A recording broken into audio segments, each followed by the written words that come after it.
the main event.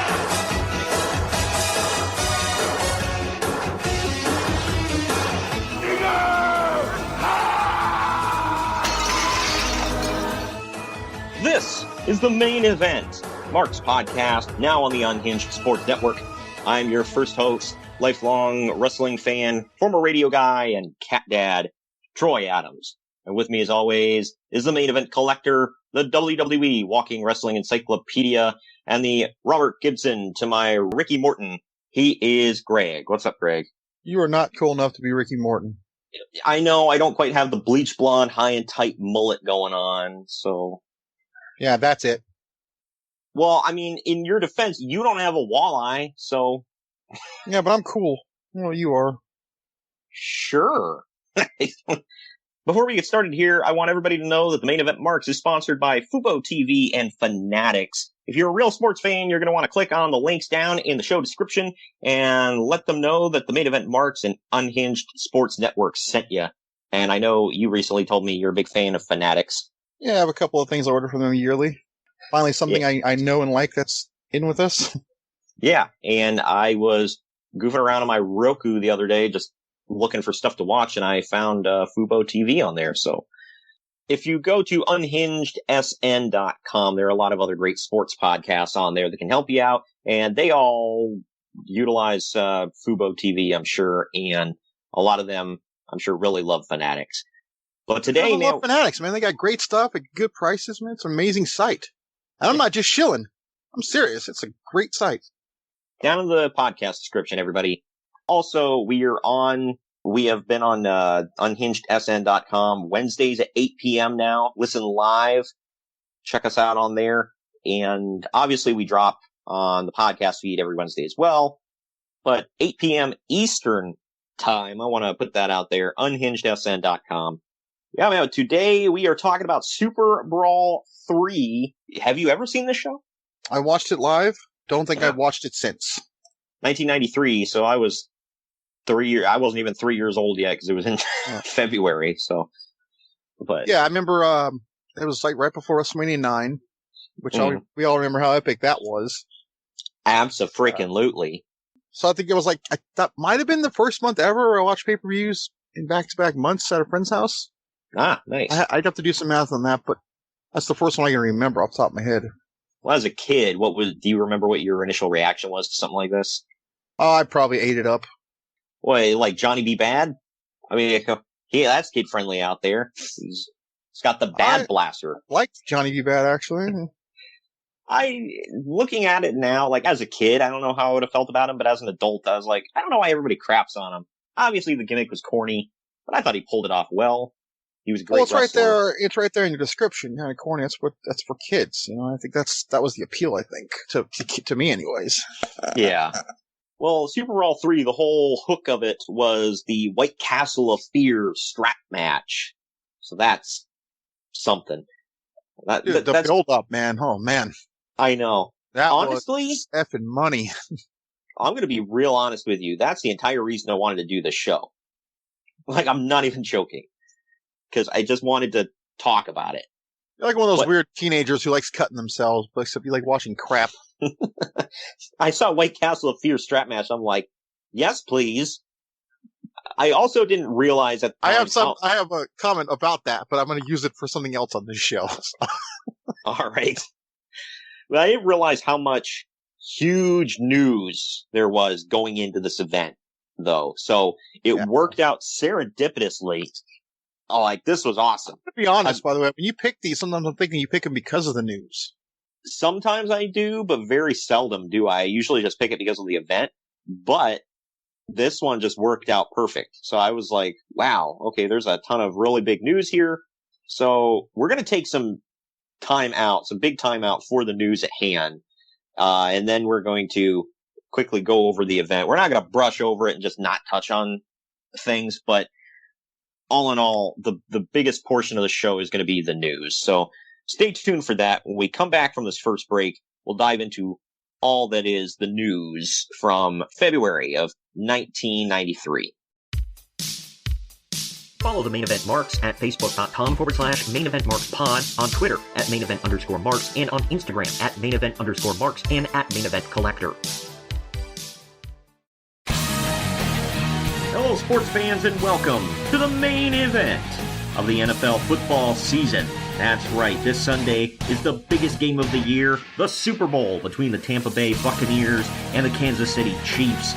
And to commemorate all of that, we're going to be talking some wrestling. We're going to drop a very special bonus watch-along episode to all of our podcast feeds and our YouTube channel, and you can listen to it before, during, or after the game because it drops Saturday at noon. We're going to do a watch-along for the very first ever halftime heat from 1999 between The Rock and Mankind. It was an empty arena match for the WWF title. Don't forget, Saturday at noon, all of our podcast feeds and YouTube. Check us out. It's a very special Super Bowl themed bonus show.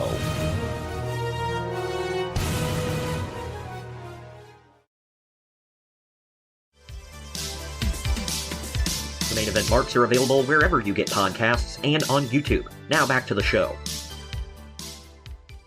All right, we're back, but before we get into all the news and notes at hand, make sure that you visit unhingedsn.com to hear us every Wednesday at 8 p.m. Eastern Standard Time. We come on the air right when NXT and AEW Dynamite do.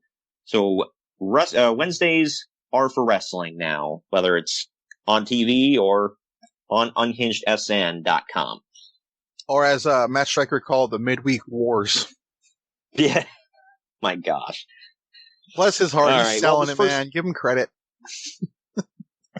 This first story here, unfortunately, we're going to kill the merriment early. We're going to get back into the merriment later, but this first You story... could have picked a better word. Okay, we're going to bring down the merriment early. I don't know how else to put it, but this first story is really, really... I mean, it's a big one, and it's really sad. On February 18th, 1993, after Kerry Von Erich was indicted on his second criminal charge, which likely would have resulted in extensive jail time, he committed suicide with a single gunshot to the heart with a .44 caliber pistol on his father's ranch in Denton, County, Texas. He was 33 years old.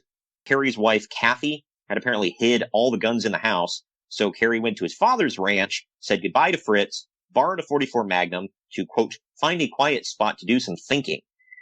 Fritz later found the empty Jeep that Kerry had taken and found Kerry dead in the thicket.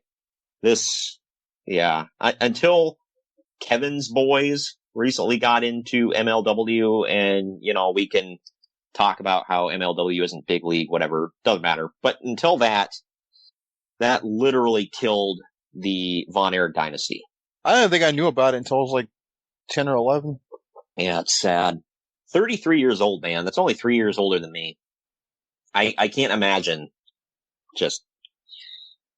and people pointed out, I mean, obviously, if you're thinking suicide, you got a lot of issues going on and everything. So, that is what it is. But people have talked about, they're like, he probably would have done a year in jail or prison, whatever. It's like, obviously prison isn't a good place to go and nobody wants to go, but it's like, do your time like a man. It probably would have been the best thing for him because of all of his issues. And then he could have came out and been a better father and better husband than ever. But he just decides to end it all. And it's really sad, man. I can't think of another word for it other than tragic and sad. The whole family, though, it's been a thing with them. I know. Yeah, you think about all the, David died by bad circumstances. I can't remember the name of the brother, the oldest one that died when he was a little kid by getting electrocuted by accident. That was the first one. Then David. And then all the stuff with, I can't remember which one it was that he had something wrong with him where he got like some brain damage or something like that. You remember what I'm talking about? I remember because I saw the documentary. Yeah, I can't remember. I'm sorry, there were so many of them. I can't think of who it was now. And he wasn't one of the famous ones. He was just, they literally said they threw him in there because his last name was Von Erich and they needed somebody to fill in for David. Didn't they say he was like a cousin or something? No, he was a brother, but they came up with a cousin named Lance, and everybody knew he wasn't related to the family, so they booed the crap out of him. They claimed instead of Because there was Fritz and Waldo Von Erich back in the day, and they claimed he was Waldo's son. And people were like, no, he's not! Bull crap! And they booed him. So, yeah. And then there was Chris Von Erich, who killed himself because he just had a lot of physical ailments that prevented him from wrestling, and all he ever wanted to do was to be a wrestler, and it depressed him so bad that he shot himself.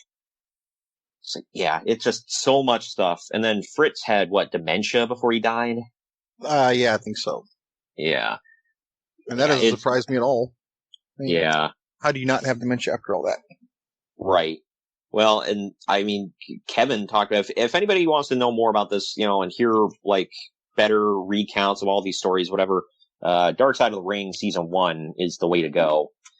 I might say go to the AWA documentary. Because it won't make you completely miserable. Oh, yeah, what was it? WCCW, never mind. Yeah, I can't remember what the hell they called the DVD, but yeah, if you ever find the WWE produced WCCW one, yeah, but the Dark Side of the Ring one, because WWE didn't put this part in there, but Dark Side did, obviously, because that's their whole thing. But, Fritz handing Kevin the gun and was like, well, if you had the balls like your brothers did, you'd kill yourself right here too, or something like that. And Kevin was like, I didn't hold it against him because he was really suffering with dementia at that point. So he's like, I didn't think anything of it. Obviously it hurts because it's your dad, but he's not in his right mind. So, but let's get off another story that doesn't make us want to jump off a bridge here. Getting into some WWF news. Hulk Hogan is set to debut on Raw at the February 22nd tapings, and his deal will include all pay-per-view shows and even a rumored March 7th Saturday night's main event. I don't know if that one ever happens. Spoiler, that never happens. Yeah, okay. So, do you remember Hogan on Raw? I do, yeah. That just seems like showed up to so save weird. Beefcake, and then from the Money Inc. and Jimmy Hart turns face. Yeah, it's the whole thing. Yeah, it's just so... when I hear Hulk Hogan and Raw in the 90s, it sounds weird in my mouth. I don't know. Don't go dirty with it. Speaking of going dirty with it, the WWF is suing Kevin Nails Wachholtz for slander and much more. The district attorney's office refused to even prosecute Wachholtz's ridiculous sexual assault claims against McMahon due to a lack of evidence. I believe him. Okay, Vince is a weirdo. Yeah. To people that don't know what the hell we're talking about, what the hell's going on. Yeah, I know. Please give him some context. This is getting weird. Nails was in Vince McMahon's office allegedly holding, according to multiple accounts of people that were within shouting distance. Apparently Nails tried to hold McMahon up for money because, if there's one person that needs to hold them up for money, it's Nails. But he tried to hold him up for money. They said no, McMahon was like, no, you get what you get. And Nails, basically attacked him while he was sitting in his chair behind his desk. And then when they pulled him off of McMahon, trying to choke him out, he said, he tried to touch my wiener, or something like that. And then and then he has, to anticipate Vince going to the cops for assault, he goes to the cops and claims that Vince touched him and tried to sexually assault him. And people said it was so outrageous. That's why it's like, the district attorney's just like, you're kidding. Like, no. I mean, in that time frame, you could have touched Rick the Model Martel instead of Nails. Jeez. I know, of all the people, it is, not to make light of sexual assault, but it's like, for God's sake, this is stupid. Oh, man. The only thing I could think of... To be fair, though, he wanted all that money because, him and Virgil sold out Wembley. Virgil says it once a day on his Instagram. Well, Virgil apparently was happy with his compensation. So, yeah, he got $20 and a gift card at Olive Garden. He was hella happy. Oh, yeah, man. And, when I hear the story, all I can think of is, have you seen the remake of Bad News Bears with Billy Bob Thornton? Yeah, that's where it's like the third time this has been talked about with me this week with someone. Really? Yes. That's odd. But all I could think of for this story is that one time the kid was like, you better shut the F up before I tell somebody you touched my pecker. That's all I can think of the story. Oh, man. When I imagine the whole thing with Nails, I imagine that distorted voice. You're trying to touch my junk.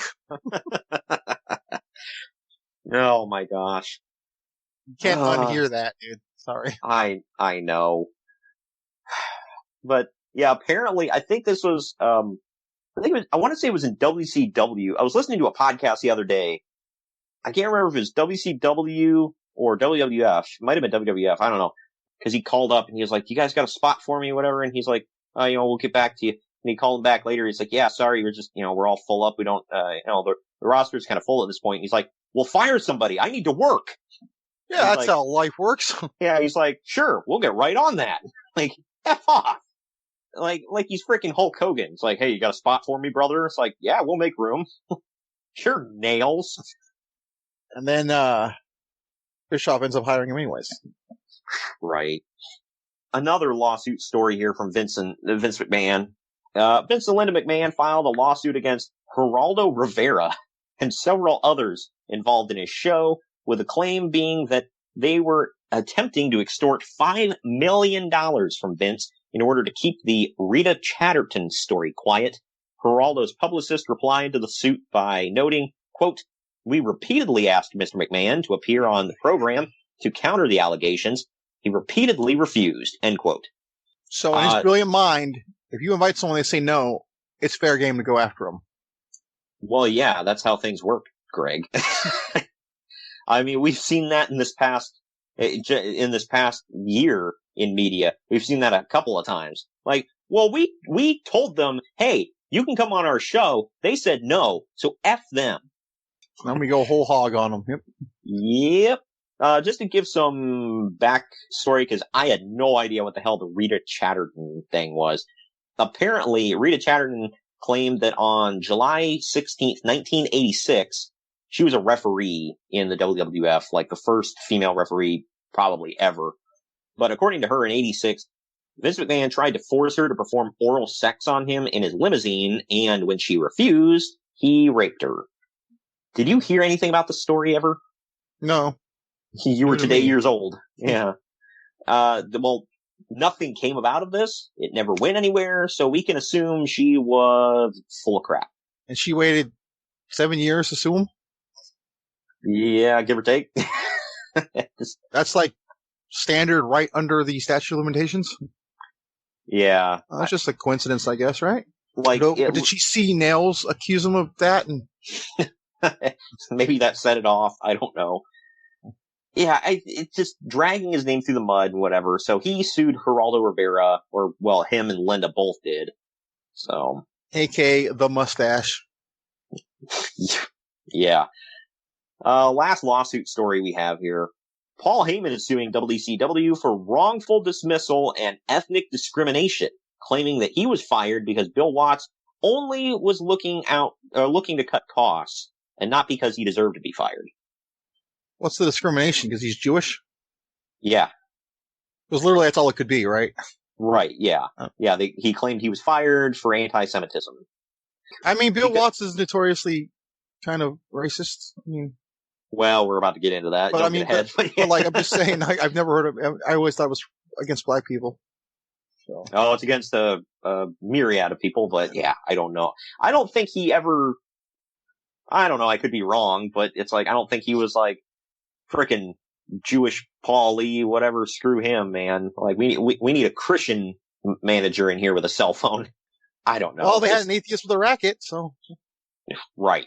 This whole thing, the reason he got canned, supposedly, they looked into his finances, and because he was not just an on-air talent, but he was like, he worked in the office. He was part of the championship committee, I believe, and some other things. But because he worked in the office, he was reimbursed for plane tickets and hotel reservations or whatever. Well, he wasn't using the plane tickets. He would cash them in for cash and then, like, use that money. And then he would also claim to be checked into the hotel and not use the hotel. And then just, find out how much he would be paying and then claim it.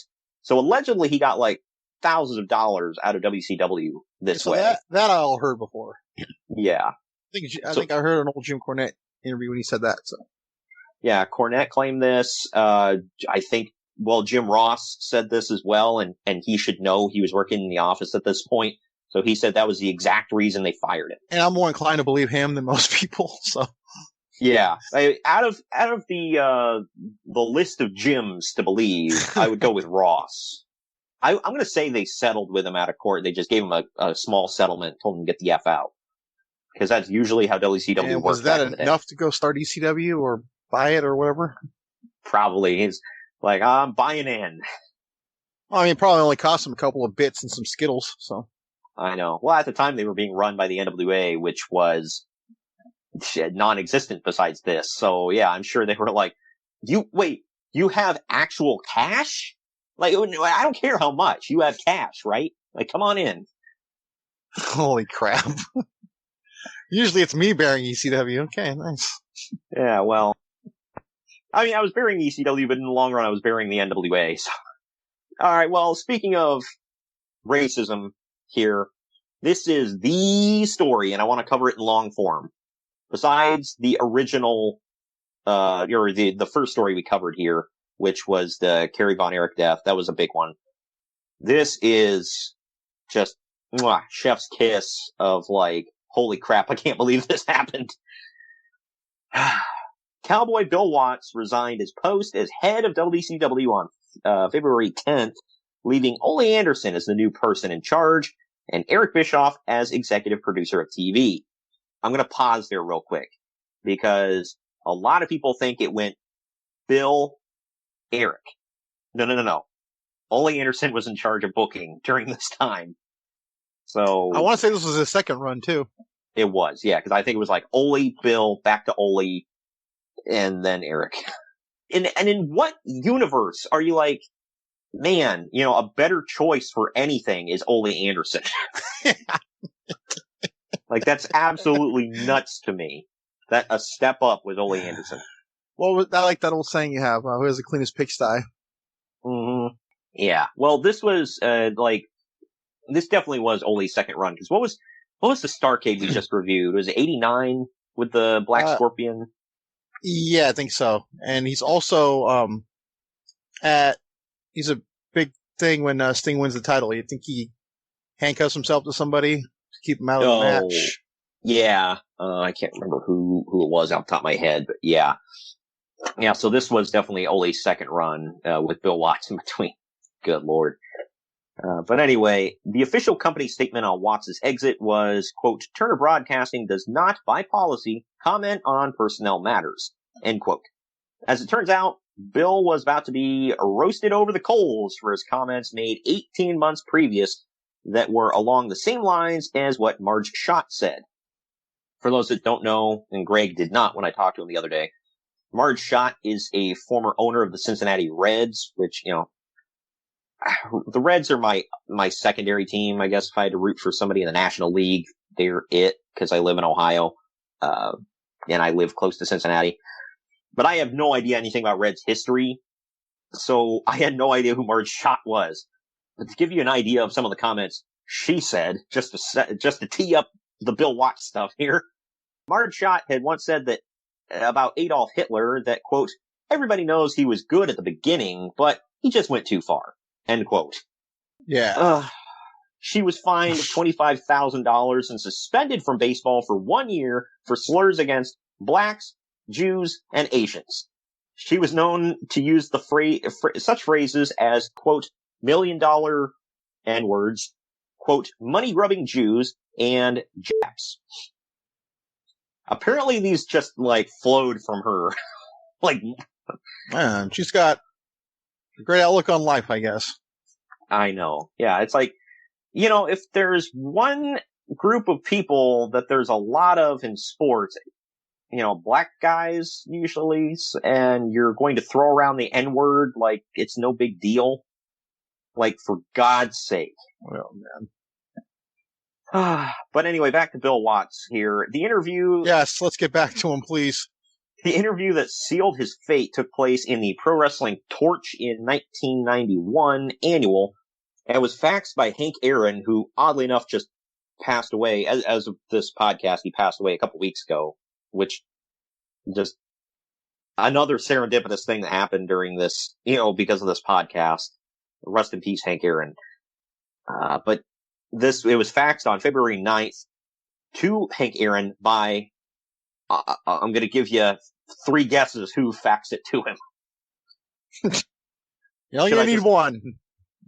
Well, you're probably wrong. It was Mark Madden. Wow. Yeah. He was a thing back then? He was in radio at the time, yeah. I just thought WCW was his beginning. Nope. Yeah, he was a big radio personality. That's actually why he was hired by WCW. Aaron took... What a hire that was, huh? Yeah. Well, think about this. Mark Madden faxes to Hank Aaron, who, for those who don't know, was black. So he probably didn't like these statements that Bill Watts made. Aaron took the fax to TBS president Terry McGurk, and Watts had tendered his resignation by the next morning. Well, let's go over some of this Bill Watts stuff, just so you get a little taste of what he said. If you really want to know, it's like, was it really that bad? Yes. Yes. He said, if you want a business and you put your money in it, you shouldn't be able to discriminate. It's your business. If free enterprise is going to make or break it, you should be able to discriminate. It should be that, by God, if you're going to open your doors in America, you can discriminate. Why the F not? That's why I went into business, so that I could discriminate. Really. I want to be able to serve who I want. It's my business. It's my investment. I can tell a F word that's against homosexuals to get the F out. I should have the right. I'm laughing. It's not funny. It's just like, wow. I should have the right to not have to associate with an F word if I want to. Why should I have to hire an effing F if I don't like Fs? F words discriminate against us, don't they? Sure they do. Do blacks discriminate against whites? Who killed more blacks than anyone? The effing blacks. But they want to blame that BS Roots that came on air. That Roots is so BS. All you have to do, my God, all you have to do is, if you want slaves, is to hand beads to the chief, and they gave you slaves. What's the best thing that has ever happened to the black race? That they were brought to this country. No matter how they got here. You know why? Because they intermarried and got educated. They're the ones running the black race. And I'm just going to cut it off there. It's just, my God. Sounds well put together. He went off about not liking homosexuals. He went off about not wanting to serve them, not wanting to have anything to do with them, about, slavery was the best thing that ever happened to black people. Like, my God. Again, I'm not laughing because this is funny. I'm laughing because it's like, what? Like a human actually said this. Yeah. Like, these words came out of a person's mouth. And this isn't an interview, by the way, from 1950s. This is an interview from 1991. 91. I don't know what to say. People keep hiring the guy. Yeah. This is important to keep in mind too. He had a job at the WWF after this. And he got in their Hall of Fame too. Did he? Yeah. Wow, I didn't know that one. Wow. He was employed by Vince McMahon in the WWF after this one. Maybe they thought he was trying to leave? What was the interview process of that one? Obviously JR was, a higher up at that point. But it's like, did he talk with Vince McMahon? And he's like, well, Bill, I can assure you that we only have a few black people around here. And as far as I know, we don't have any gay people on the roster. So I think you're safe. Wasn't Pat Patterson there? Oh, well, then I'm wrong. Like, what the hell, man? So yeah, he was gone after this, and deservedly so. The only bad thing about it was they didn't fire him. They let him quit. Maybe they felt they fired him, it'd be a big lawsuit or something. What I'm thinking is they're probably like, well, if we fire him, we're going to have to pay him severance. So, That's true. Make him quit. Right. One consequence of Bill's resignation is the end of the talent trade between WCW and Smoky Mountain Wrestling. Oh no! Good Lord. We'll get into that on the show, by the way. Yeah. But, what will we do without that? In 1993. Good old-fashioned wrestling is going back to the Smoky Mountains. It's funny, in 93 they'd be affiliated with WCW and WWE. Same year. Yeah, probably after this. Meanwhile, Jim They Ross are on this show, by the way. So yeah, they are. Meanwhile, Jim Ross is basically out of the company against his wishes because of all this, removed from all TV appearances, and is soon to be kicked off of the WCW hotline as well. why is he kicked off for this? What did he do? That's the whole thing, and he talks about it on his podcast. He was basically let go because he was Bill Watts' boy, and guilt by association, which just doesn't make any sense.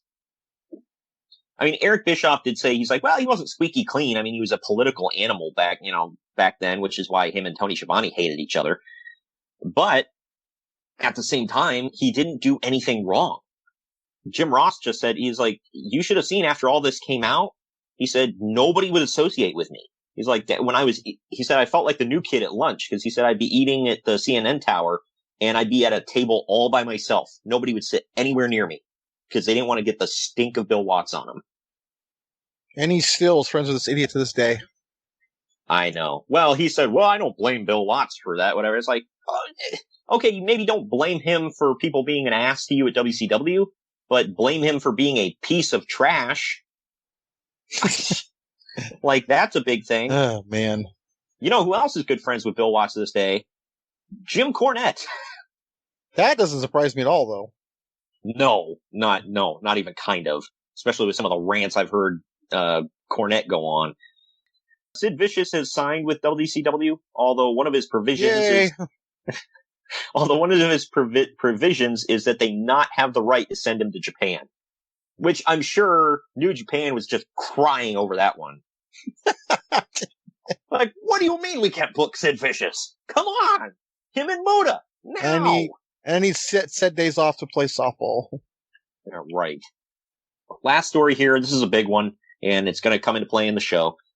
Ric Flair officially received his release from the WWF on February 10th, and he starts on the WCW payroll as of February 16th, but he cannot be advertised for SuperBrawl because the WWF amazingly managed to drag out the release debacle until 2 days after the final TV taping before the pay-per-view. He won't be wrestling out the show anyway. Flair signed for 3 years at $425,000 a year, which apparently was a $300,000 pay cut from his previous contract. Why the hell did he go back then?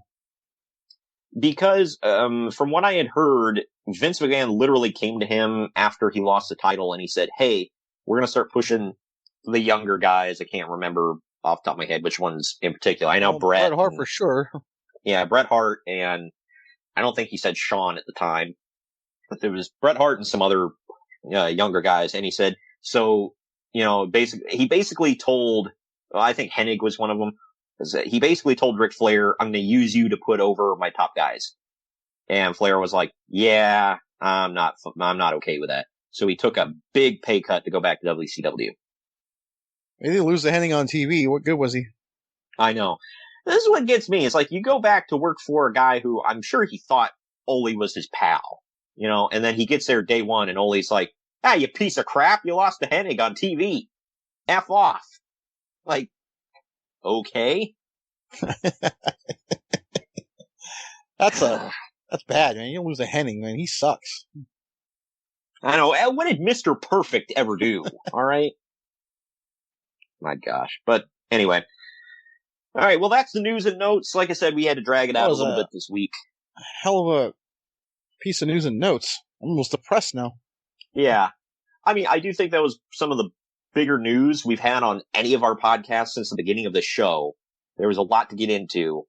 So, we're going to get through SuperBrawl 3, though. We're going to do it on the other side of this here break. Follow the Main Event Marks at Facebook.com/Main Event Marks Pod, on Twitter at Main Event _Marks, and on Instagram at Main Event _Marks and at Main Event Collector. Hello, sports fans, and welcome to the main event of the NFL football season. That's right, this Sunday is the biggest game of the year, the Super Bowl between the Tampa Bay Buccaneers and the Kansas City Chiefs. And to commemorate all of that, we're going to be talking some wrestling.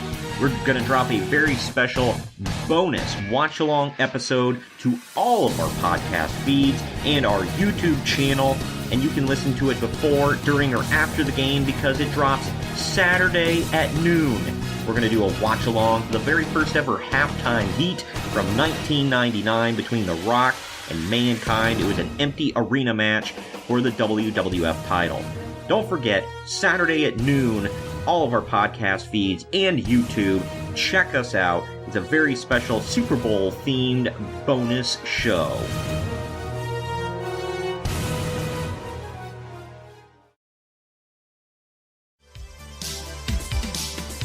The main event marks are available wherever you get podcasts and on YouTube. Now back to the show.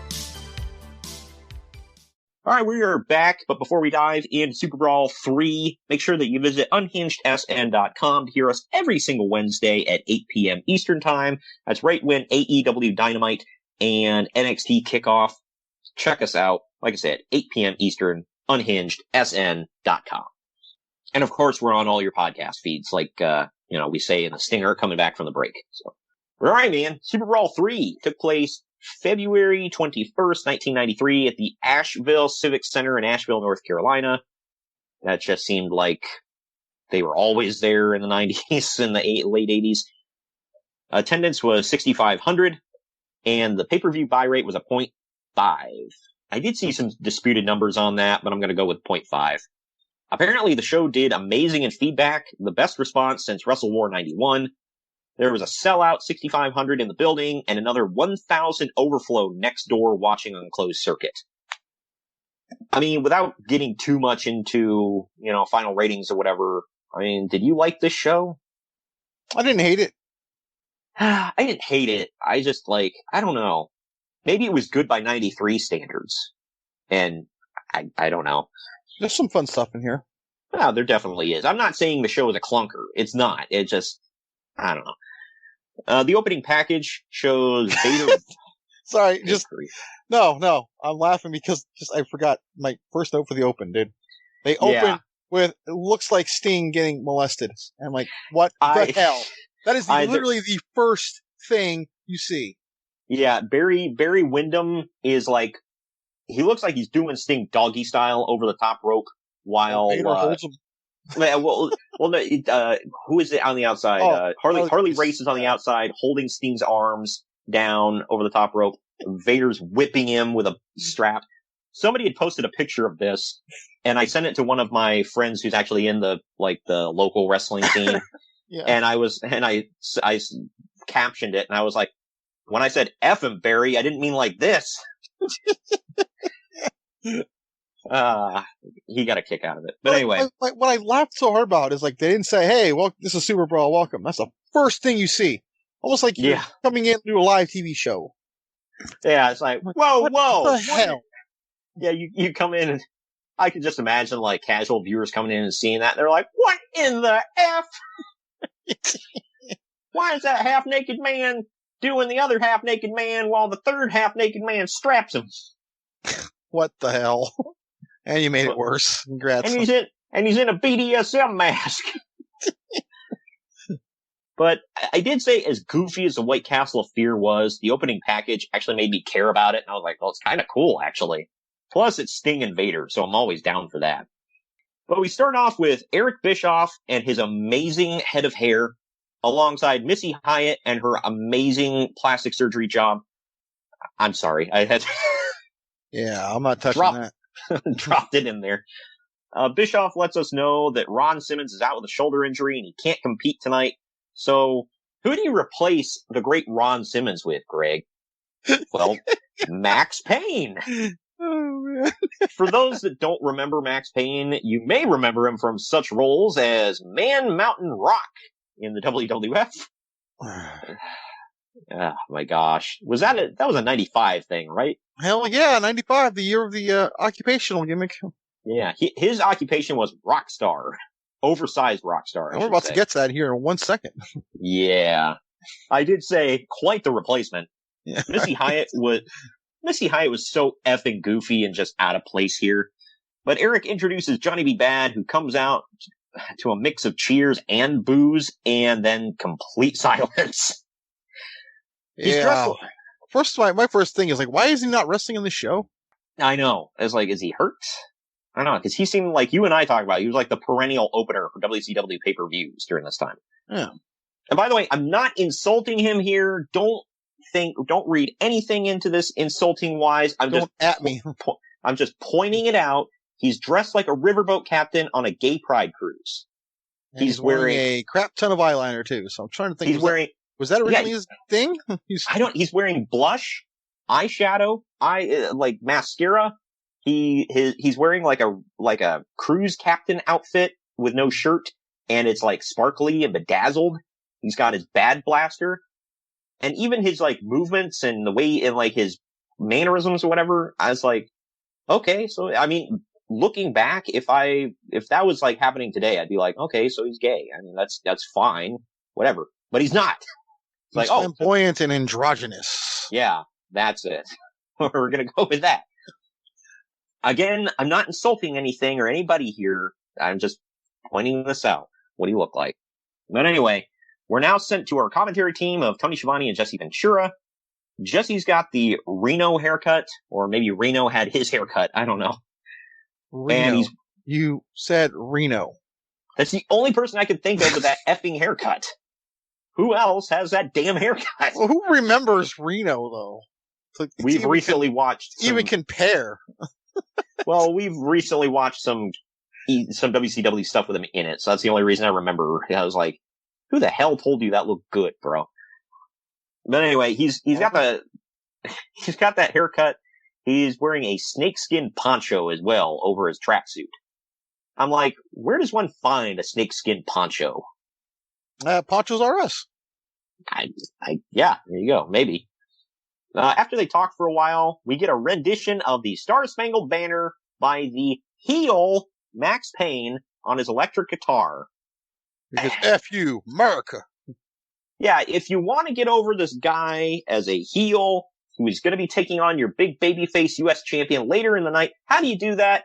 Have him open the show with a Star Spangled Banner, by God, while everybody stands with their hands on their hearts. I think it would have been a little better if he had accidentally messed it up or something. Well, there were a few off notes, by the way, too, but... Yeah, well, he's no Jimi Hendrix, but... yeah, it's just like, what the frick, dude? But then we get pyro blowing, we finally get frickin' going.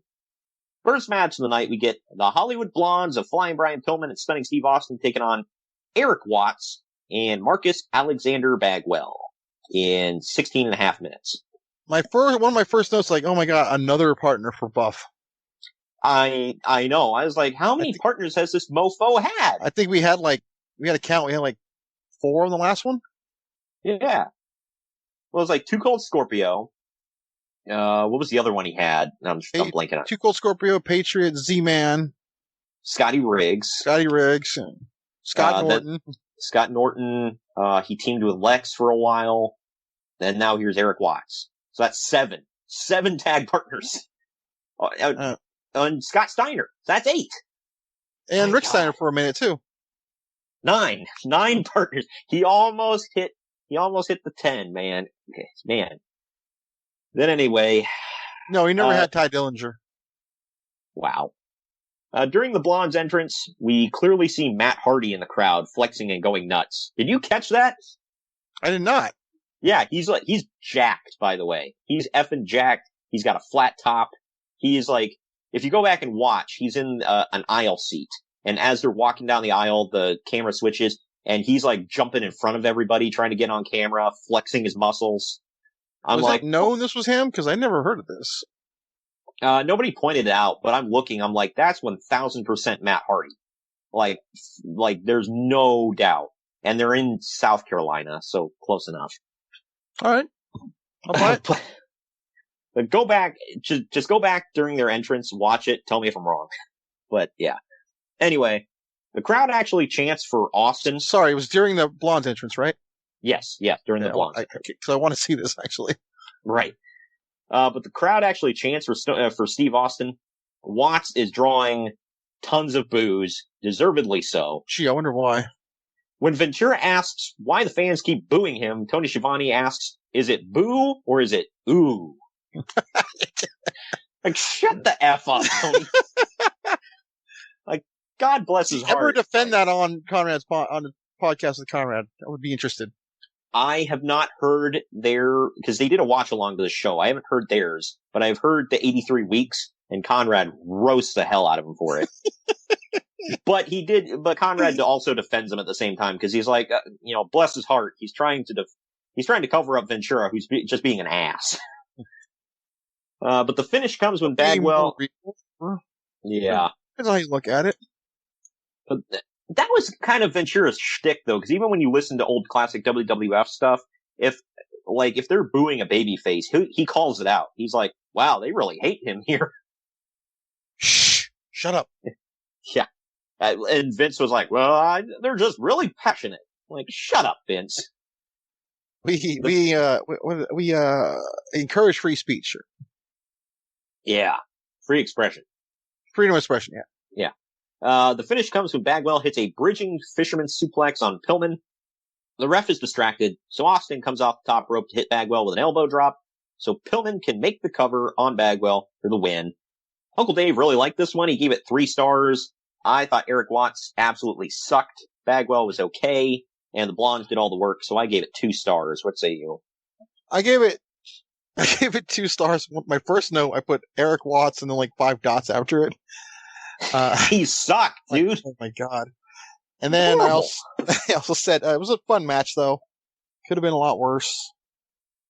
I know, from everything I heard, Eric Watts was not like his father. He was an actual nice guy, and people liked him, which is why he kept a job as long as he did. Clearly, he took after his mother. Right. It just, he was a big, awkward, goofy dude who had no charisma. I mean, not to sit here... Oh, well, hell yeah. And he later became Troy in Techno Team 2000. So, I like him. But anyway. Real team, by the way. Yeah. That sounds like something you make up. I created guys on 2K20. It was like Techno Team 2000. Yeah. Because Vince McMahon thought that's how people would look in the year 2000. I think he went back to the 80s, bro. That was 2000, according to Back to the Future. 2015, to be fair. So yeah. We get a video package of Sting and a helicopter flying through snowy mountains. Vader says. Then we flip to we see Vader. He's like, Stinger, we have a date with destiny. While snow blows around him. Which this was a precursor to Sting in AEW, by the way. Yeah, right. Hold on. There's 2 things I said about that. Number 1, so we can hear Sting's thoughts. Yeah, okay. And number two, did Sting hear Vader talking to him? That's what I wanted to know. Yeah, that's another thing, yeah. But I put in here, we can hear Sting's internal thoughts saying to himself, I wonder what this is all about. It's the most horrible acting, too. Yeah, this was a precursor. This was a precursor to us hearing Jeff Hardy's thoughts in TNA. You remember that for a while? I do. Didn't they do something like that with Randy Orton and The Undertaker, too, at one point? Oh, God. They had him seeing The Undertaker in a mirror. Or no, he saw his bloody dad in a mirror. Right, I apologize. That's vastly different. Yes. Well, yeah. Well, and that was a ripoff of Hogan seeing the Warrior in a mirror. Oh, man. So much epicness. I just love how this is across a couple of companies, too. It's not one doing it. Yeah, multiple companies thought this was a good idea. God dang it. But we get Eric Bischoff with Johnny B. Bad, and when Bischoff informs Johnny that Ric Flair is at the building, Johnny gets very excited. But we know he's not in the building yet. That's the funny part. Yeah, I can just, with the reactions here, I just because Eric's like, Johnny, you have a massive erection. He's like, don't act like you're not impressed. But they throw it to Missy Hyatt in the parking lot when a white limo pulls in. Security and police don't know who Missy Hyatt is, and they frisk her up against the limo. And she's like, well, at least buy me dinner first. Lots of innuendos. Yeah.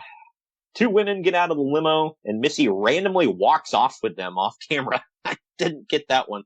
And then Ric Flair gets out of the limo, goes, woo! And then security leads him off. And then Missy stomps and pouts because she didn't get the interview. This was stupid. You gotta imagine some of those guards liked feeling her up too. You think? We get, look, this might be an unpopular opinion. I say this was the best match of the night. Some people say it's the second best match of the night. But it's Chris Benoit making his pay-per-view debut for WCW, taking on Too Cold Scorpio, just shy of 17 minutes. Benoit has long, wet hair come back, and he's wearing gray zebra-striped tights and wearing a leather jacket to the ring. Straight out of the 80s, man. I know we're only, a couple years removed, but, man. I have expected him to look at the camera, put up 2 thumbs, and be like, hey. But Gary Michael Capetta is counting down the final seconds of the match. Benoit goes for a dragon suplex, but Scorpio drops down onto his back for a quick roll-up, and he gets the win out of nowhere. Uncle Dave loved this, as did I. He gave it 3 3/4 stars. I don't do quarter stars, so I gave it 3.5 stars. What say you? I don't do half stars. I gave it 3 stars. Where do you fall on match of the night? Like second? Second, definitely second. Okay. It shouldn't be a mystery to you what number 1 to me is, but yeah. Well, yeah. We'll get into that here in a minute. Well, obviously it's the next match. But no, I'm kidding. But yeah, right. Real quick, I did say this was kind of a hidden gem, though. Oh, this was great. I love the finish because here comes a draw, and nope, he won literally the last second. I was like, that was original. Yeah, cool. I thought that was coming. I was like, this freaking thing's gonna end in a damn draw. It's like, nope, Scorpio gets the win last second. They literally had 2 seconds before the bell the bell rang. It was a nice change because we've seen that too much in WCW back in the day. Absolutely. Like, well, we can't put over, one guy over the other. That'd be crazy. For all of our listeners, I know there are some that don't like, going back and watching Benoit stuff, and I get it. But if you can stomach watching Chris Benoit, this was a fantastic match. Scorpio was always, I want to say Scorpio was way ahead of his time. Yeah, definitely.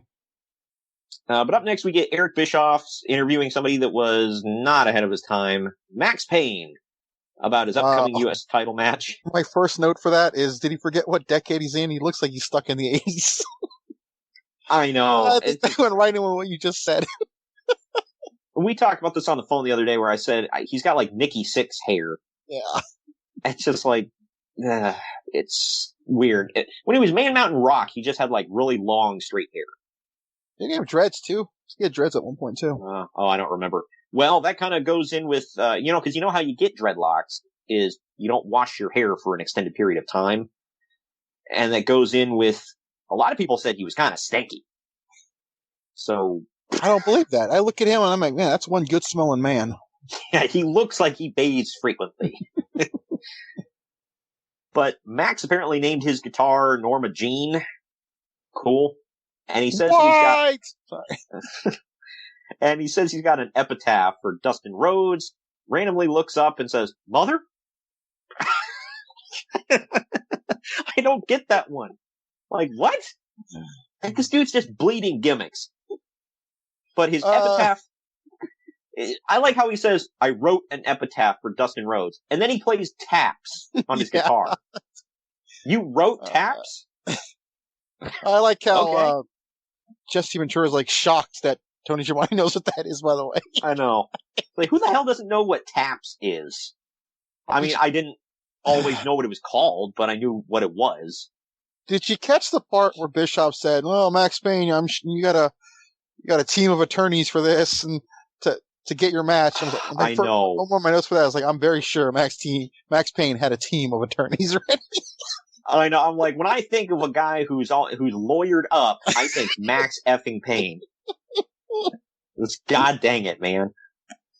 But yeah, it's like, who doesn't know what taps is, man? That's a song you play while you flush your dead fish down the toilet. What the hell? What?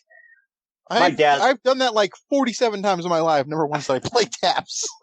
My dad, as a joke one time, is like, you know how, like, I don't know if you do this, but like, my dad smashed a bug and he like flushed it, and like as it's swirling down the toilet, he like salutes and does taps. Wow. I always thought it was funny. He was like, aren't you supposed to do that if, like, they die in battle, not if you, I don't know, murder it? Well, he flushed it and he said burial at sea, and then he played taps. Holy crap. No pun intended on that. Yeah, right. Wow, I just now got that. But speaking of holy crap, up next, we got Wild Bill Irwin taking on the British Bulldog Davey Boy Smith. It went shy of 6 minutes. Before you even start, I just want to say, right off the bat, my first note. British Bulldog versus the effing goon. Shut up and take my money. God dang it. My first note, as I said, the future goon comes to the ring with a bullwhip, whipping the ground and the edges of the ring just to prove he's wild, I guess. Dude, I was laughing so hard at this entrance that I think I was doing it during the match. First of all, I will give him props. He did this all the way to the ring, cracking that whip and in the ring and everything. Not once did he hit somebody by accident. Right? So, I mean, that is talented. But, I mean, first of all, not to pull a Vince McMahon, but, you know, in the opposite of the way he means it. Like, by God, look at him. And he looks like a big, pasty piece of crap. Well, I thought at first, no joke, I thought it was Terry Bam Bam Gordy for a minute. Holy crap. Gordy never looked that horrible. Irwin was doughy and pale and just, he looked like crap. I've never seen a Bill Irwin match that ever made me give a damn about him. He always did the job. He always sucked. I'm not saying he was a horrible wrestler. He just wasn't anybody I gave a crap about. Describing the Armstrongs, man. Wow. The Armstrongs weren't bad wrestlers. Great.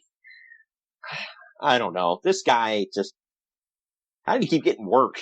Was he good at putting people over? That's what I'm thinking. Yeah. He didn't complain when he had to do the JOB. And at least WWE got to wear a hockey jersey.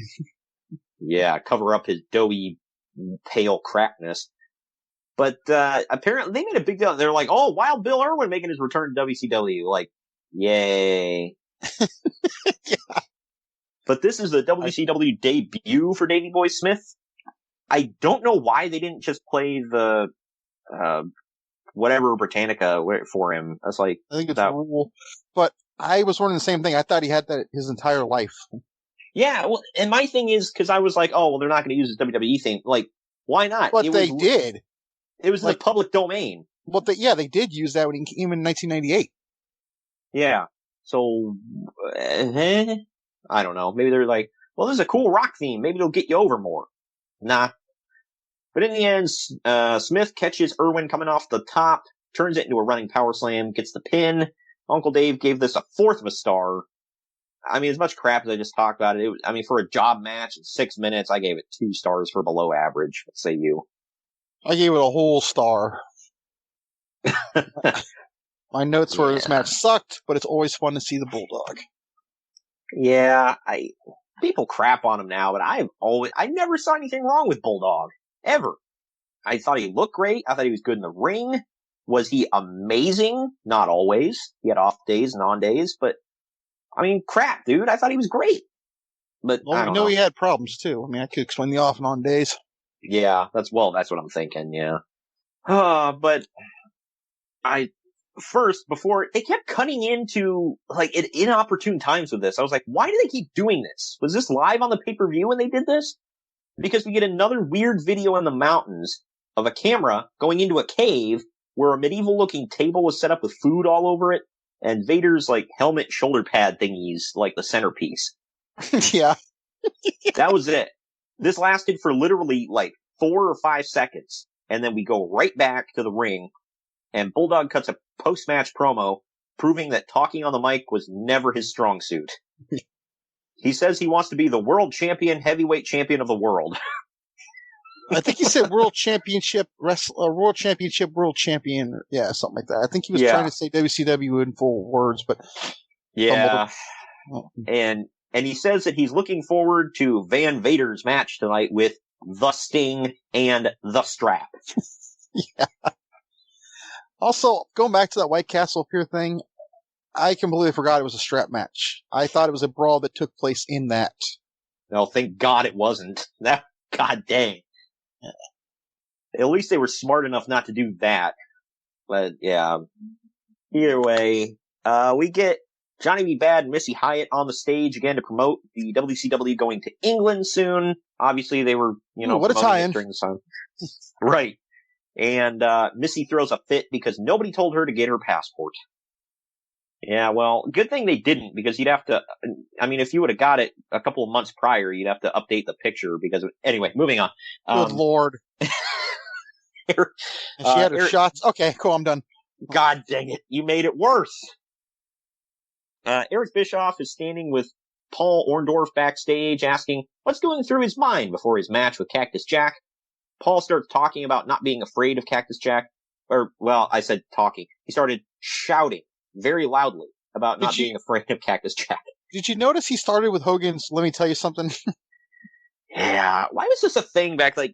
I didn't think about it until I started hearing people talking about it, on podcasts or whatever, where it's that's the stereotypical, oh, you're a wrestler, so your promo is going to be, I'm screaming into the mic and I'm really into this. Cool.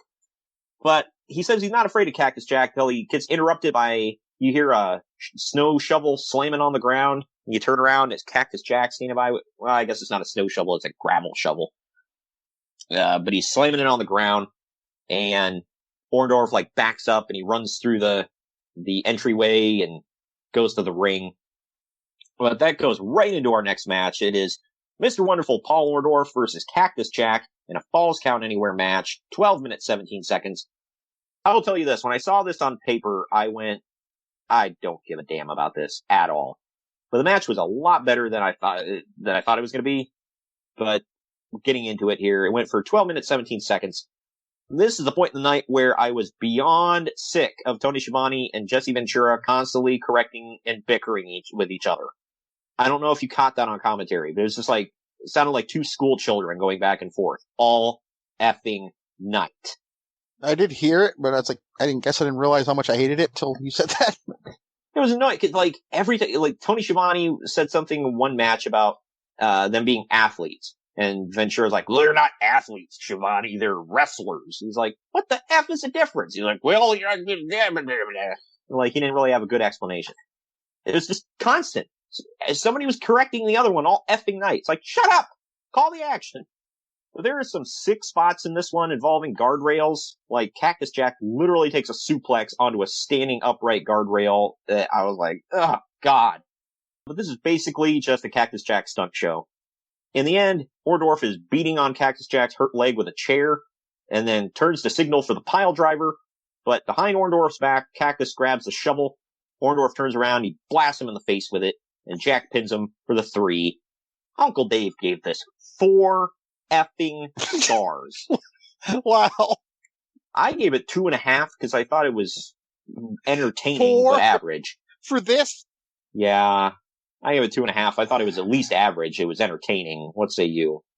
I gave it 2. I said the match started in the back. Was this Russo booking it? Because it started backstage. That was the thing. Right. And then I noted down anyway, bro. Bro, nobody cares about wrestling in the ring, bro.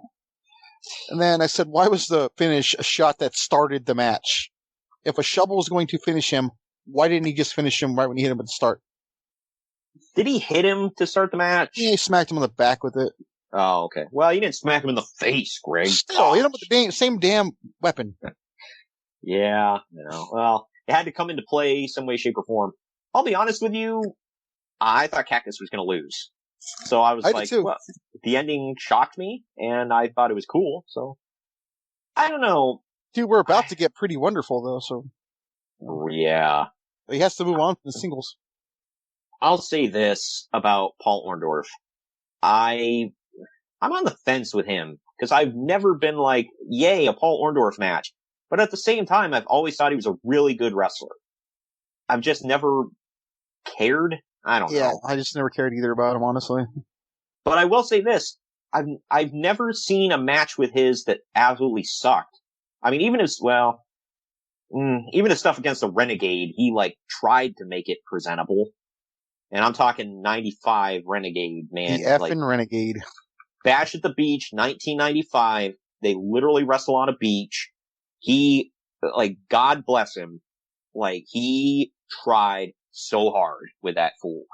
And not speak ill of the dead. I know the renegade is past, but damn, Arn Anderson said it was like wrestling a cement mixer. But anyway, moving on, we go to the stage. We get a weird three-way conversation with Bischoff, Bad, and Missy Hyatt. We did not need this whatsoever. It was just to break up the matches, I guess. Well, the next one, we get the heavenly bodies of Dr. Tom Prichard and Stan Lane with Jim Cornette and Bobby Eaton. They are taking on the Rock and Roll Express of Ricky Morton and Robert Gibson, just shy of 13 minutes. This, again, was, the Smoky Mountain Wrestling talent exchange thing they had going on. So that's why we're getting this match. And this was right before this all got shut down and Cornette went back to Kentucky. Actually, he's about to go to WWE very soon. Yeah. Because they decided that Bobby Eaton isn't going to wrestle in this match. Apparently they were doing the Freebird thing. The referees send him to the back and they start the match with Cornette whining about it. Did you happen to notice, by the way, that when they got introduced, Stan Lane grabbed the mic to say something, and then the rock and roll music started, and they gave the mic back, said, "Oh, never mind." Oh no, I didn't notice that. And then Gary Michael Capetta said, "And the manager Jim Cornette," while all this was happening, while the Rock and Roll Express music is playing. I did catch the Jim Cornette announcement. I didn't catch the Stan Lane thing. He was clearly going to say something. Like, he had something ready, and then the music started, and he just went, "Oh, never mind." He gave the mic back. They're like, hey, we're getting low on time. We need more time for Max Payne, okay? But damn it, I wanted to hear what Stan Lane was going to say. Ventura just was, like, extra effed up during this match because basically makes a gay joke about Cornette saying, well, with what the president's looking to do with the military, Cornette might just be eligible now. Good Lord. For those that don't know what I'm talking about, in the early 90s, they were still doing I think until the 2000s, they kept it up. They had a thing in the military, it's like they allowed gays in the military technically, but it was a don't ask, don't tell thing. It's like, well, if you don't tell us that you're gay, then we won't ask you and we won't kick you out. Ventura and Schiavone wonder what Tom Prichard is a doctor of, and Desire. Yes, well, he said it right at the beginning of the effing match, but they pontificate on this for a while until Tony claims that Cornette said, Tony says Cornette said that he was the doctor of disaster. My God, you don't even listen to what's going on in your own damn show. The doctor of disaster? Hell yeah. Whatever. In the end, Bobby Eaton sneaks back in behind the referee's back, and he accidentally fist drops Prichard. I think it was a fist drop, might have been an elbow, whatever. He jumped on him. Gibson pins him and gets the win for the Rock and Roll. Yet again, dude, Uncle Dave gave this crap 4 stars. I don't want to call it crap, but he gave it 4 effing stars. I gave it 2.5 because I honestly thought it was very average. What say you? I said the same thing. I said 2 stars. It's the usual Rock and Roll versus Midnight Express match. Yeah, except you replace Bobby Eaton with Tom Prichard. There you go. Because that's better. Yeah, upgrade, man. I don't understand. I realize you're probably wanting to get Tom Prichard some more exposure here, but why did they not have Tom as the third guy and Bobby Eaton's in there with Stan Lane? Did they think, well, they've seen this combo so many times, let's throw a new guy in Yes. there. Didn't help. But after the match, Cornette is trying to stop Prichard and Lane from killing beautiful Bobby. Yeah, so I don't know if anything came out of this. I know Bobby... This is literally the end of them. I think right after this, Cornette quits, Stan Lane follows. Yeah, so I think Bobby sticks around in WCW. He later joined up with the Blue Bloods. What was he, I know he was Robert Eaton. He was the Earl of Eaton, yes. Yeah. Ugh. But we get another cinematic short scene where Sting walks into Vader's cave and 2 beautiful women are laying on a bed covered in fur blankets. I said, Sting looks like he's the Terminator scanning the room. No, he's RoboCop. Because obvious reasons. Dead or alive, they're coming with me. And because RoboCop saved Sting. Yeah. Oh my gosh. I didn't even put that together, but yeah. He's the only tag partner that never turned on Sting. So, still waiting for that epic Darby Allin turn on Sting. But up next we get Dustin Rhodes, speaking of AEW. He's defending his WCW United States Heavyweight title against Max Payne in 11 and a half minutes. I like how Dustin Rhodes is wearing Hulk Hogan colors. I said the same thing. Yeah. Max Payne is wearing the most generic wrestling outfit of all time with half tights over a singlet, no logos on any of it, just black, and he had like blue stripes down the side, like he's the third member of the Hart Foundation. You look like Chris Angel on steroids, is what I said.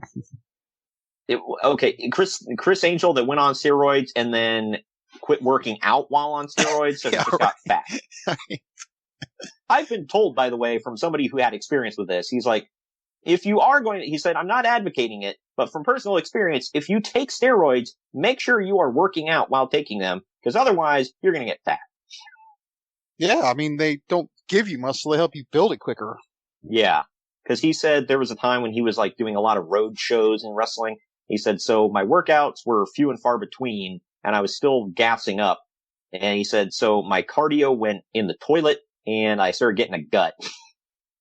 Lovely. So, yeah. I said, Dustin has Payne locked in an abdominal stretch. Max pulls the referee into Dustin to break the hold, and the ref calls for the bell, disqualifying him. So 11 and a half minutes of Payne down the toilet. Uncle Dave gave this -1 star. I just gave it 1 star for suck. What say you? I gave it 1 star. I said Max looked like he didn't even want to be there at times. I know. This was just boring, plotting, and they can say whatever they want about, oh, he's a last-minute replacement, but it's like, you could have literally put anybody else in there, and it would have been better than this. Well, they didn't have good attorneys like he did. Why did Vince McMahon, I wonder this about so many things, why did Vince McMahon look at this guy and was like, we need more of that on this show? Because he could play guitar. Nobody else could. I get that he was like, oh, that's a cool gimmick. He's a giant man that can play guitar. But it's like, yeah, but that damn bell has to ring at some point. He's beefy. He looks like he'd be advertising Chef Boyardee. But after the match, Max Payne throws Dustin Rhodes outside the ring and beats on him before Dustin makes a comeback. They get back in the ring. He drop kicks Max Payne. He takes a powder, and the referees escort Max Payne away. Yeah, because we need to set it up for more of this. Let's do some research. I want to know if we get more of this. Yeah. Now I'm curious. Well, Eric Watts didn't keep his job after Daddy got let go because he sucked. Dustin Rhodes is proof in the pudding that it's not just your dad that determines whether or not you can stick around. That's true. Dusty had been gone for a while at this point, and they were still pushing Dustin as, a top guy. Yeah, but at least he was good. Exactly. If Eric Watts would have been good and had any sort of personality whatsoever, he would have been around past this. And they tried pushing him to the moon. So don't sit there and tell me it wasn't because of it was because they didn't push him. They literally had him lock Arn Anderson in the STF in a gas station parking lot. And yes, those words in that order left my mouth. I remember he was in TNA for a minute. Yeah, God. We reviewed a show with him on it, now in the archives. In yet another short cinematic scene, Sting is surrounded by beautiful women in a glowing red cave and says, there's something very familiar about all of this. And then Vader is seen in a mirror shouting, Stinger! And the mirror shatters. Yep. That's money, dude. That was money. Oh my gosh. It keeps getting better. Like, I need more of this. I want someone to watch this because they're going to hear it all and they're going to think you're making this up. Yeah, go back and watch all this, please, for the love of God. Why do you hate people? It needs to happen. But all right, Bischoff, Hyatt, and Bad are all teasing some sort of surprise for later in the night before Ric Flair's theme hits and he comes out. And this is one of the first instances I've seen of a heel entrance and a face entrance. And I didn't notice it until this point in the night when they drew the camera out. I noticed it with Bulldog and the Goon. Wow. This was one of the first times I've ever seen any company do this. So I think that's pretty cool. Yeah, obviously that's a thing now with I don't know if AEW does heel and face. They just have two I think this was a Bill Watts thing. I did hear Bischoff once tell a story about him that he didn't want heels and faces traveling together, but not for the reason you would think. He said, and this is what Bischoff said, he said he didn't want them traveling together because if the plane crashes, he doesn't want to lose all of his talent. I had heard that. That's right. I forgot. Oh my god. So you only lose all of your baby faces or all of your heels. Yes. Because that's better. Right. So dumb. But yeah, this was But I just put that with that though. It sounded like something he would do. He wants us to keep them all separate, so. Right. And I mean, I think this was cool. I like this. I loved it when TNA did it back in the day. So cool. And now, like I said, AEW's keeping it alive. So, it's different. Not everybody does it. Shivani interviews Ric Flair at ringside. Flair puts over that he's back and he never lost the NWA title to begin with. And yes, everybody, we have the NWA title and the WCW title being defended on the same effing show. Well, one of them's the World International title, to be fair. Not yet. Yeah, I was going to say, they kept announcing this as just the NWA World Heavyweight title. So. A couple more months, it's about to go away. Yeah. And this was another, I was today years old. I didn't know that Great Muta held the big gold belt. So that shocked me, because I was like, oh, Barry Windham's defending, right? Nope. It is the Great Muta with Hiro Matsuda in his corner, defending the NWA World Heavyweight title against Barry Windham in a match that went just over 24 minutes. Not to crap on the guy, but seriously, what did Hiro Matsuda ever add to anything? Did he do interviews? No, I don't think he speaks English either. Yeah, so why is he there? At least Sonny Ono could cut promos. Yeah. Get Japanese people watching, maybe get one of their heroes. Yeah, I don't know. Wasn't Hiro Matsuda the guy that trained Hulk Hogan? Yep, snapped his leg. Yeah, he trained Hulk Hogan and just a bunch of old timers. I think he trained Paul Orndorff too. I could be wrong, but yeah, a bunch of old big name talent from the golden era. The fans didn't even wait for the match to start before chanting, "We want Flair," completely killing this match dead right out the gate. Yep. Flair's on going commentary. Ape crap for him the whole time too. Yep. Flair's on commentary for this one, so it's a 3-man table. Muta claims that he had the flu here during this match, which could excuse how the match went. Ric Flair on commentary shows that it was not inappropriate, apparently, in 1993 to refer to Japanese people as Japs, because he did it. Oh, man, that was... I knew it was coming because you told me. I was like, man, it's still weird to hear. And he wasn't even trying to insult him. He wasn't saying it like an insulting way. He was just like, oh, he's a tough Jap. I'm like, whoa. But in the end... Are you insinuating that they're not tough? Yeah, that's what I'm going whoa about. In the end, Windham gets the knees up for a moonsault attempt. Which, now that he has the flu, I can excuse why he kind of landed on his feet and only kind of half took it. Because I'm like, that looked kind of weak. He basically landed on his feet and missed the knees completely and then sold it anyway. But then Windham hits the lariat. He drops Muta with an implant DDT, which Muta didn't really get up for either, so there's that. But then he pinned him for the win. Uncle Dave buried this one, gave it 1 1/4 star. I gave it 2.5 stars. I thought it was at least average. What say you? I thought this was the best match of the entire night. Really? I gave it 4 stars. Yeah. Damn. That's great. I thought it was okay. It was nowhere near my favorite. It's even more of a 4-star now that I know he had the damn flu.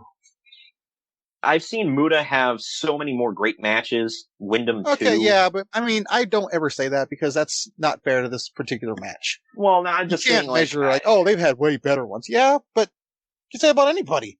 Yeah, well, I'm just saying, like, I don't feel like these two were, like, the best matchup here, and maybe it was because of the flu thing. I don't know. I thought it was okay. I don't know. I can see why people would like it. Most people apparently didn't. It got kind of bad reviews from a lot of people, but I mean, I could see why you like it. You're a fan of both these guys. I am too. I still think Barry Windham is one of the most underrated world champions of all time. Apparently, he never worked out, and it's very evident now in 2021 that he has not worked out. But yeah, apparently they said he was a natural, like, physical freak, and well, he never was a Texas boy, so they're usually built like that. You know, like a brick crap house. And he wasn't like a body guy ever, but he was strong. He was a great worker. He had great cardio. But after the match, Ric Flair goes to strap the world title around Barry Windham's waist. Windham realizes it's Ric Flair finally, and he whips around. They stare each other down as Flair smirks at him, then he walks away. Keep you warm. Yeah, and I think he did too. Was it Windham that he faced, or was there like a champion between them? No, he takes it from Windham in July, okay. I think June, July. Oh, okay. And then faces Rick Rude, and the NWA doesn't like the fact that Rude's gonna be champion, and that's when they secede from them. So. Okay. So it's all in this year. Yeah, I got to go back and watch that because now I'm curious. But I don't want to know in what world Rick Rude being world champion is a bad thing, but I don't know. Yeah, I don't know the full story, so apparently they had to bury that one.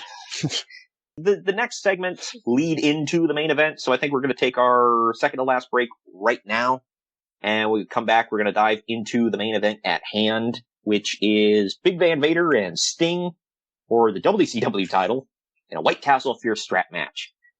But we'll be right back after these words from our sponsors. Follow the Main Event Marks at facebook.com/Main Event Marks Pod, on Twitter at Main Event _Marks, and on Instagram at Main Event _Marks and at Main Event Collector. Hello, sports fans, and welcome to the main event of the NFL football season. That's right, this Sunday is the biggest game of the year, the Super Bowl between the Tampa Bay Buccaneers and the Kansas City Chiefs. And to commemorate all of that, we're going to be talking some wrestling. We're going to drop a very special bonus watch-along episode to all of our podcast feeds and our YouTube channel, and you can listen to it before, during, or after the game because it drops Saturday at noon. We're going to do a watch-along, the very first ever halftime heat from 1999 between The Rock and Mankind. It was an empty arena match for the WWF title. Don't forget, Saturday at noon, all of our podcast feeds and YouTube. Check us out. It's a very special Super Bowl themed bonus show.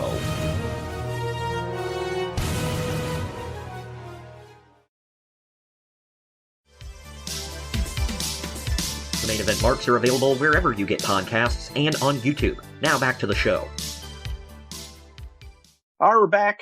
Real quick, before we get in the main event, just remember, we are on unhingedsn.com every Wednesday, 8 p.m. Eastern Standard Time. That's when we play live. And of course, you can hear us on Wednesdays on all of our podcast platforms. So, like, subscribe, and on your internet browser, go to unhingedsn.com and put it in bookmarks.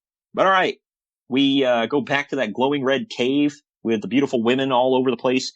And Vader says, "Race strap." And Harley Race tightens the leather strap around Vader's wrist. He throws it to Sting. Sting picks it up, and then the screen explodes. So did they already have a White Castle of Fear strap match, and now they're going to have a rematch in the ring? I don't know. It's just weird. I don't know. But if we aren't already pumped up enough for this, Greg, we get another freaking segment of Bischoff, Johnny B. Bad, and Missy Hyatt. Good effing grief. Yeah. They're the hosts of the show. You gotta push that all night. Yeah. But we finally get Big Van Vader with Harley Race. He's defending the WCW World's Heavyweight title against Sting in a White Castle Fear strap match. This went for just shy of 11 minutes. The graphic on the screen, by the way, lets us know that this is not a sanctioned match by the WCW. So, yeah. Then Tony Schiavone said they did the lights out thing before the match to let him know. Okay. Cool. Anyway. We couldn't have got that? Well, here's my thing. If it's unsanctioned, why is it for the title? Yeah, right. That one confused me. But Sting whipped Vader's back until he literally bled. Deeper into the match, Sting gets busted open. I missed the spot where he actually got busted. And then Vader's ear is busted open at one point, and he's just a bloody effing mess. Pretty gross. In the end, Sting holds on to the ropes to prevent Vader from touching the fourth turnbuckle, but Ray smacks his hands to get him loose, and Vader is able to reach the turnbuckle for the win. Uncle Dave calls this the best strap match he's ever seen, and he gives it 4.5 stars.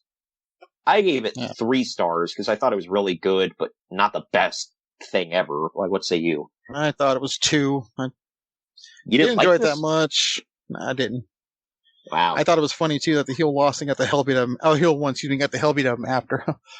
Yeah, and he was... I mean, both guys were bleeding, but yeah, Vader was the messier of the two, that's for damn sure. And like you said, after the match, Sting runs up and starts whipping the crap out of Vader all over again until he runs off like a scared little you-know-what. Good Lord. And to close the show, we go back to Eric Bischoff, Johnny B. Bad, Missy Hyatt. Missy says that her and Johnny have to freshen up for a party that they've been invited to.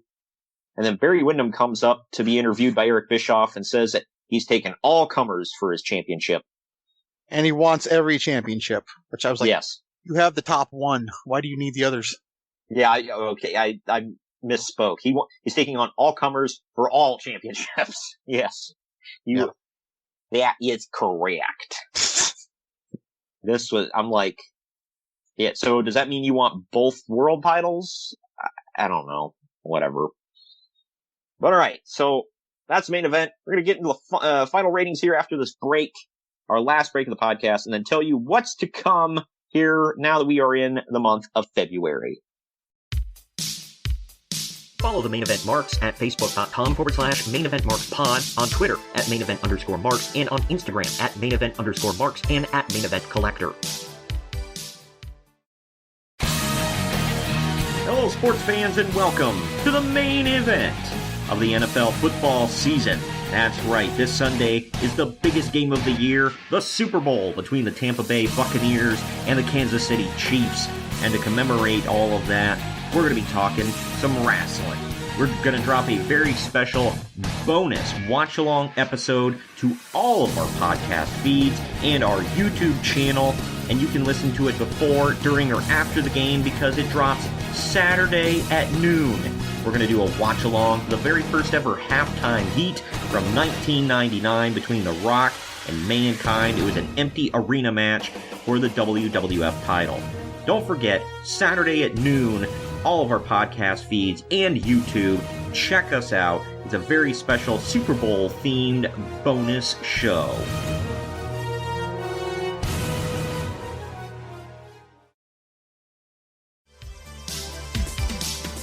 The Main Event Marks are available wherever you get podcasts and on YouTube. Now back to the show. All right, we are back. Final segment here on the show. We're going into the ratings. IMDb gave this 6.7 out of 10. CageMatch.net, oddly enough, gave it 7.97 out of 10. Usually they're pretty harsh. I gave it a 6 out of 10. What say you? I gave it a C minus.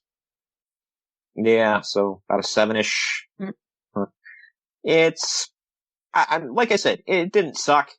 It just wasn't my favorite event I've ever watched. It was like, it's okay.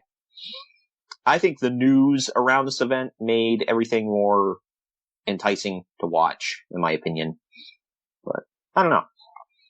Either way, that will wrap up SuperBrawl 3. Thank you all for joining us for this one. One more time, Main Event Marks is sponsored by Fubo TV and Fanatics. If you're a real sports fan, you're going to want to click on the links down in the description.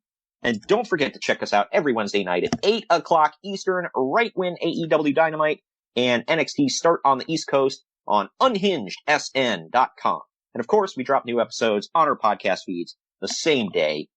Speaking of new episodes, next week, February 10th, we're going to the WWF and the Attitude Era yet again, back to the year 99. I know you love it. I love it. It's WWF St. Valentine's Day Massacre in your house.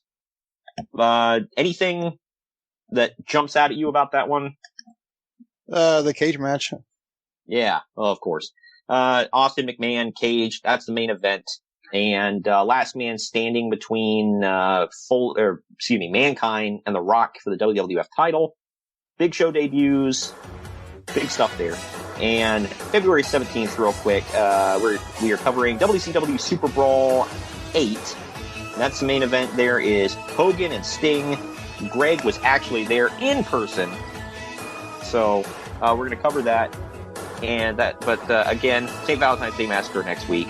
Thank you for joining me today, Greg. Mm-hmm. And we will see you all next week, later on.